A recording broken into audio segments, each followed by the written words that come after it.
गिबियावनो आंनि गाहाम हामलायनायखौ बावहरग्रोबाय। दिनै गसाइगाव जिल्लानि आफादगिरि जानानै आङो रायजो राजानि अनसायनायखौ गोबां मोनदों। मानो होनना बुङोब्ला जोंहा दिनैहाय एपिबि हिसाबैहाय गसाइगाव डिस्ट्रिक्टआवहाय मोनबा समस्ति दं। एक नाम्बारावनो जोंहा श्रीरामपुर, गुमा, जमदुवार, सराइबिल आरो कचुगाव बे मोनबा समस्तिखौ लानानै मोनसे डिस्ट्रिक्ट आरो बे डिस्ट्रिक्टआ दिनै जोंना एपिबिनि जिल्ला डिस्ट्रिक्टआ थांनाय एप्रिलनि 12 थारिखआवनो जोङो दाफुंनानै लादों आरो बेजों लोगोसे जोंहा गसाइगाव डिस्ट्रिक्टनि सिङाव थानाय मोनबा ब्लकखौबो जोङो दाफुंनानै लानो हाबाय दिनैनि थारिखआव आरो बेजों लोगोसे जोंनि जिल्लानि गसाइगाव डिस्ट्रिक्टनि इयुथ कमिटि बेखौबो जोङो दाफुंनानै लानो हाबाय आरो बेजों लोगोसे जोङो मोनफ्रोमबो ब्लकआवनो जोंनि मोनबा ब्लकआवहाय जोङो प्राइमारिखौ दागासिनो दं आरो दिनैबो जोङो जोंनि नैबे मथामबिलनि कमिउनिटि हलावहाय रायमाना आरो बसगाव प्राइमारिखौ जों दाखांबाय आरो जोङो बेबायदिनो रायजो राजानि अनसायनाय मोननानैनो रायजो राजानि लोब ओंखारनानै फैनानै जोंखौ मदद खालामनानैनो जों नैबेफोर खामानिफोरखौहाय डिस्ट्रिक्ट लेभेलनिफ्राय लानानै प्राइमारि लेभेलसिम जों दाफुंनानै लानो हादों आरो रायजो राजानि अनसायनायखौ गोबाङैनो मोनदों आरो जोङो गुबुननि हान्जाखौ बुंनो थाङा दा बुंथ'नो जोंखौहाय गोजौ लेभेलनिफ्राय हायार लेभेलनिफ्राय जोंखौ बिथोन होथ'वाखै आरो जोङो बुंनोबो थाङा मालाय गुबुन दलफोरखौ मानो होनोबा गुबुन दलफोरखौ जुदि बुङोब्ला जोंबो बिदिनो होननाय बाथ्रा फैगोन रायजो राजानि गेजेराव मानो होनोबा जोंनि दला मोनसे आलादा डिसिप्लिनजों थांनो जों सेस्था खालामदों आलादा डिसिप्लिन आलादा नियम खान्थिजों जों थांनो नाजागासिनो दं बेनि थाखायनो जों गुबुननि दलखौ बुङा खिन्थु जोङो एपिबि हिसाबै जोङो एसे गसाइगाव डिस्ट्रिक्ट हिसाबैहाय जोङो मैखोमैनो साखाफारा आरो गोबां बिबाङैहाय जोङो भट लानानै जों देरहागोन बेखौ आसा खालामबाय थादों। फैगौ बिसायख'थिनि थाखाय रायजो राजाफोरखौ एपिबियावहाय मानि थाखाय भट होनांगौ होननानै देरहाहोनांगौ होननानै बेफोर खोथाफ्रा गोबां दङ जोंनावहाय जोंनि गोसो सिङावहाय जोङो सम फैब्ला रायजो राजानाव दर टु दर आरो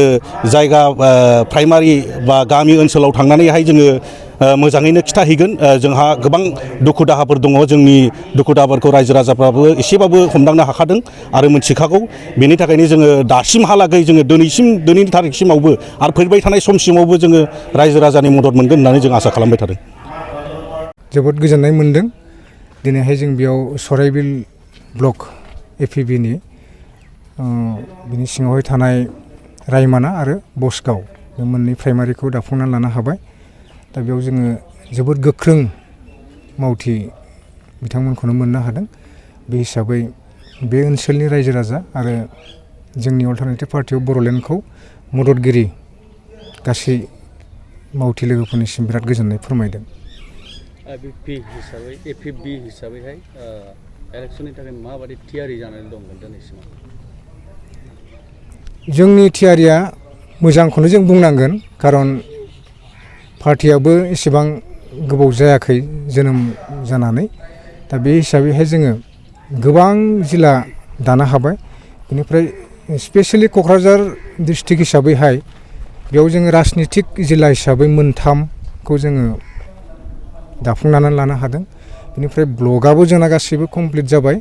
दा प्राइमारियाबो अलमस्ट कमप्लिटखौनो जोङो बुंनानै लानांसिगोन दा मोननै मोनथामसो बाखि दङ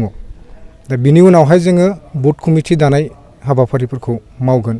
दा बे हिसाबै जोबोद गोख्रों आरो फैबाय थानाय समाव मोजां रिजाल्ट मोनगोन होननानै आसा खालामो आरो नोंथांमोननि सिगाङाव फोरमायनो हायो।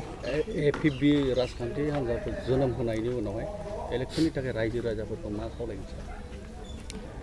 आंथ' बेखौनो खावलायगोन जे थांनाय 17 बोसोर जिहेतु बिपिएफआ सासन खालामबाय बेनि उनावहाय इउपिपिएल हिसाबैहाय साराय बोसोर 5 बोसोरानो जानोसै दा बे हिसाबै बिथांमोननि मावनाय दांनायखौथ' जों गासैबो नुखाबाय बेयाव गोदानै बुंबावनांगौ जेबो बाथ्रा गैया दा गासैबो रायजो राजाया बेखौनो बुंदों जे जोङो माने परिबर्तन आसल माने परिबर्तनखौ जोंनो नांगौ होननानै बुंदों आरो बिथांमोनहा अल्टारनेटिभ पार्टियाव बर'लेण्डखौ बोजबनानै लादों बेखौ जोङो जेरावबो नुबाय थादों। एपिपि हिसाबै रायजो राजानि माबायदि अनसायनाय मोनदों होनना बुंनो सार? गोबां अनसायनाय मोनदों माने बिभिन्न जाथि जनगोष्ठी हारि माहारिफोरा जोंनि बे एपिबियावहाय जयेन जागासिनो दङ आरो जानो फैबाय थानाय मानसिफ्रा जोङो जायगा होनो हायाखै सम होनो हायाखै बेखौसो जोङो दिनै दुखु फोरमायदों। जिहेतु सार बिटिसि बिसायख'थिया साखाथियावनोसै बे हिसाबैहाय एबिबि हिसाबै बिसायख'थि फसंनायनि बेलायाव माबायदि साखाफारा जाना दं? जोङो बेखौ दिनैसिमहालागै थिरांथा लाथ'वाखै नाथाय एपिबिनिफ्राय जे गेलेगोन बे स्पस्ट' दा बेसेबां सिटआव गेलेनो हागोन बेखौ जोङो नायबाय थादों खामानिफोरखौ मावबाय थादों थांखिया खिन्थु 40था सिटआवनो गेलेनायनि। मोनबेसे बियाबाव देरहागोननि आसा बादि सार? दा जेरखम बादि नुदों जेराव जोङो मिटिं बा हाबाफारिफोरखौ लाबाय थादों बेयावथ' मोजां रेसपन्स मोनदों रायजो राजानिफ्राय दा बे हिसाबै सरकार दानो हानायखौ नुहुरो। बबेबा आलदा राजनितिक माबाजोंहाय एलायन्स जानायनि खोथा दं? दासिम बेफोरबायदि जेबो सिन्था सरसा गैथ'वा नायबाय थानोसै फैबाय थानाय समाव मा जायो